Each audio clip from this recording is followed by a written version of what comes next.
Assalamualaikum warahmatullahi ta'ala wabarakatuh. So this is the continuation for the 5 pillars of the criminal justice system. So as you can see, we have correction pillar. So dito na, pagkatapos sa law enforcement, so mayroon na trabaho ng prosecution, tapos pagka na-detect o kaya nagbigay ng probable cause, ma-determine na mayroong probable cause, so maghihiring tayo. So pupunta tayo sa magkakandak tayo ng mga trials, so in court. So pagkatapos kapag nabigyan ng final verdict or tinatawag nating sentencing period, so it could be pwedeng lumabas is yung final judgment, verdict na guilty o kaya yung ma-acquit na lang yung ating suspect. So if ever ma-acquit siya, so lalabas siya kasi hindi na siya lalagay sa correction. So if ever na mayroon siyang final sentence na verdict, so halimbawa ang verdict niya is imprisonment, so ilalagay siya sa correction pillar. So the term correction could mean two separate meaning. So always remember, ng correction pillar, mayroon din kayong sub-major subject which is equivalent to 10% in the board exam, ang correctional administration. So doon natin pag-aaralan, doon yung pag-aaralan yung about sa institutional correction, non-institutional correction, therapeutic modalities.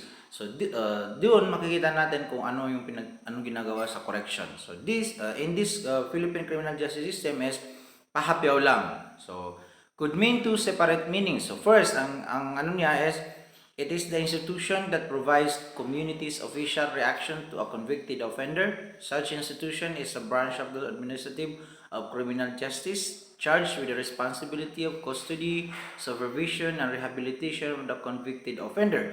Take note that you can memorize the key terms which ang trabaho ng correction is the custody, supervision, rehabilitation, or treatment of the convicted offender. So, institution, ibig sabihin, meron tayong mga institution sa Pilipinas. First is yung ating tinatawag na penitentiaries. Tawag dito, penologies, penal institution. For example, meron tayo sa Muntinlupa City, subdivided into Mayhaligi Estate, Bukang Liwayway, Kamsampagita. So meron din tayong Mandaluyong, tapos for women yun. So meron din tayong RDC. So magkakaiba yung trabaho dyan at kung sinong nilalagay na mga nakakulong.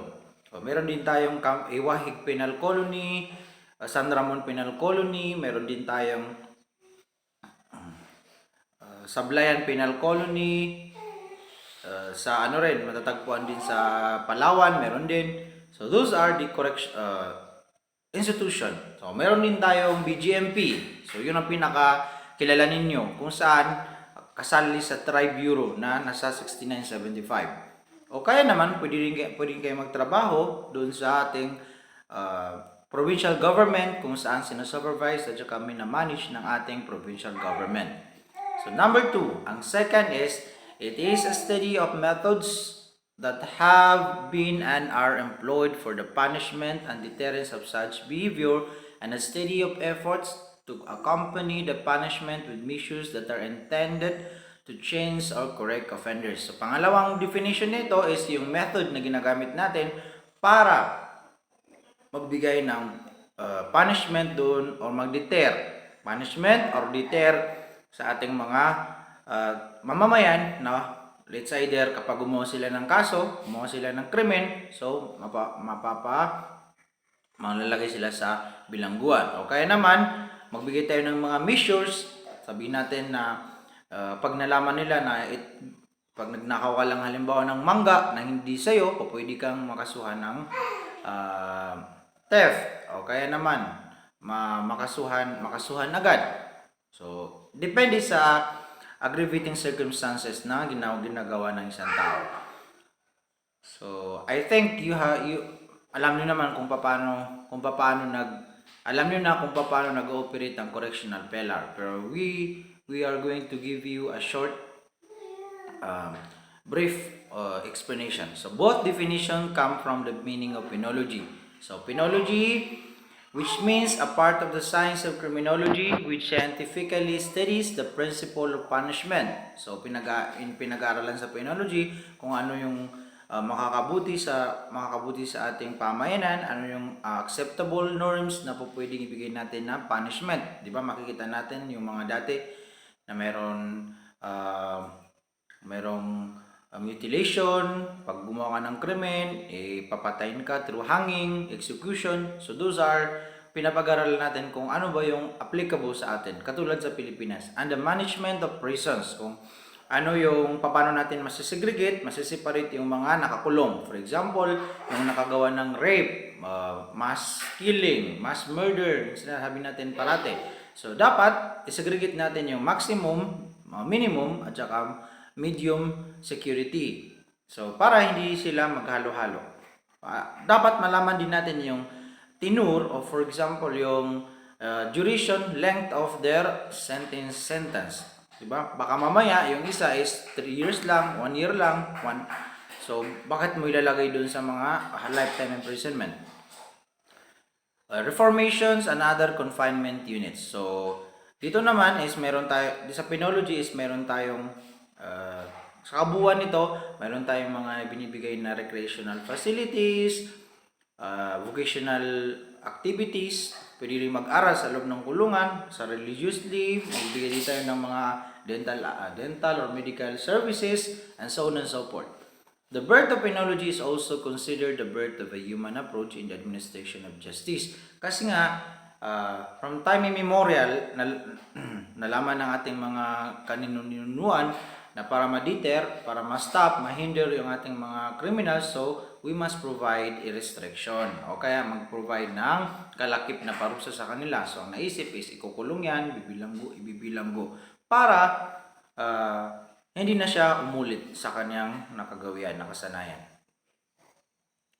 We also have another definition. Correction stands as the fourth pillar of the component of our criminal justice system, where some people viewed it as the weakest pillar among the pillars of criminal justice. So, ito ang pinaka-weakest because not usually, marami ang nare-reform. Yung iba, pag lumabas, still, uulit na naman. Kasi nakakapagdulot ito ng psychological and emotional disturb doon sa ating mga kriminal. So, nasa loob ng piitan, for example. This is due to an assumption that correctional institution cannot rehabilitate offenders. So, hindi sila ma-rehabilitate sa ma-reform. Which is manifested through the increase of criminalities and recidivism. Bakit? Dahil kahit na meron tayong correction pillar, still, meron pa rin gumagawa ng krimen. So, kaya sinasabi natin na depende, it depends on the situation din naman. So, meron tayong mga kriminal, di ba? Meron tayong mga kriminal na accidental through negligence, o it could be naparatangan lang, o kaya naman, for example, na frame up. Okay. Ang recidivism, bakit? Kasi umuulit lang sila doon sa kanilang dating krimen paglabas. So, but the fact is nobody wants nor loves to be in prison. So, wala namang gustong ma-imprison. Pero, dahil lang halimbawa, di ba sinasabi natin katulad sa mga bata, o kaya sa matatanda, problema halimbawa, wala silang makain. So, nag-engage na lang ang mga batang yan sa mga criminalities o kaya yung mga matatanda sa criminalities para mag-provide ng financial capability, sustainability sa kanyang pamilya. Nobody wants their freedom be curtailed. So, wala namang gustong malagay sa isang kulungan na hindi ka malayang gumalaw. So, if one commits a crime, we scientifically explain it why he commits crime. So, dapat meron tayong scientific basis, scientific explanation, at saka, di ba meron tayong psychology of crimes? So, pinag-aaralan natin kung paano natin madidetect, malalaman kung bakit, at saka anong mga sanhi kung bakit nakakagawa ng criminalities ang mga tao. So, ano yung mga dahilan? So, not alleged that it is due to some failure of our criminal justice system that pushes the individual to commit crime. Hindi naman dahil sa ating criminal justice system. It just so happen, halimbawa, For instance, lumaki siya sa squatter area. So, lahat ng mga tao dyan halimbawa is mga criminal. So, may tendency na makagawa din siya ng krimen because pwede siya ma-influensyahan ng kaniyang peers. Alam niyo naman ito dahil meron tayong juvenile justice system. O kaya, dahil na rin sa poverty. Okay. Walang makain, wala sapat na trabaho, walang sapat na pagkain na ibibigay sa kanila. So, pwede silang makakommit ng krimen.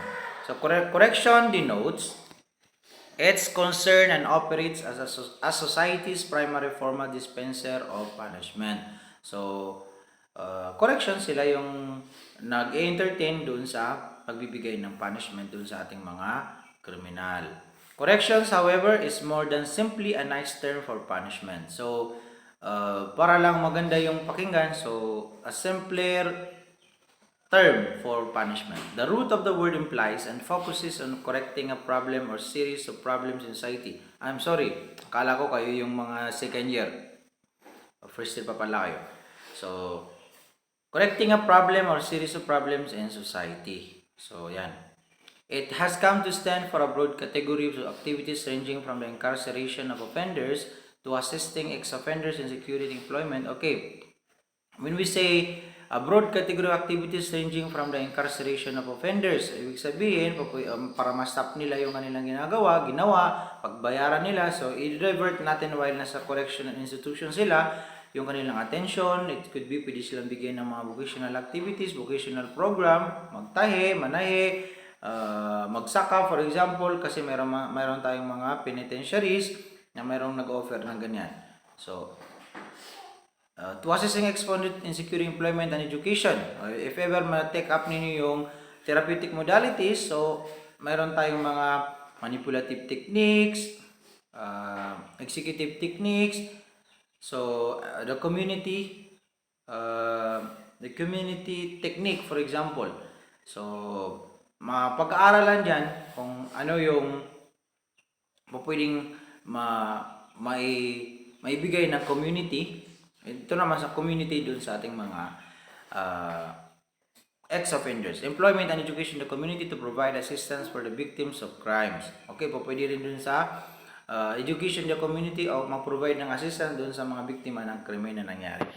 The systematic and organized efforts directed by society that punish offenders. Okay, ito yung systematic, ibig sabihin dumadaan tayo sa proseso. Protect the public from offenders.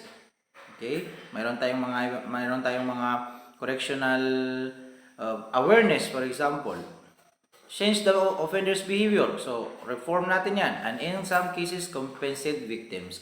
So, mayroon tayong compensation for the victims of violent crimes. May mga batas yan. Mayroon din tayong witness protection program. So, dapat alam niyo yan. Thus, evolving within the milieu of social control that keeps to work through an ambit of social justice where its insight is located to keep at pace the norms of human behavior, in particular social norm in general. So, para ma-maintain natin yung kaayusan ng ating kapaligiran, ng ating environment, ng ating society, so we must provide a corrective measures para ma-stop o ma-hinder, if not, ma-aware ang ating public na mayroong mga ganitong correctional punishment na po pwedeng mangyari kapag if ever na na-engage sa isang criminal activities.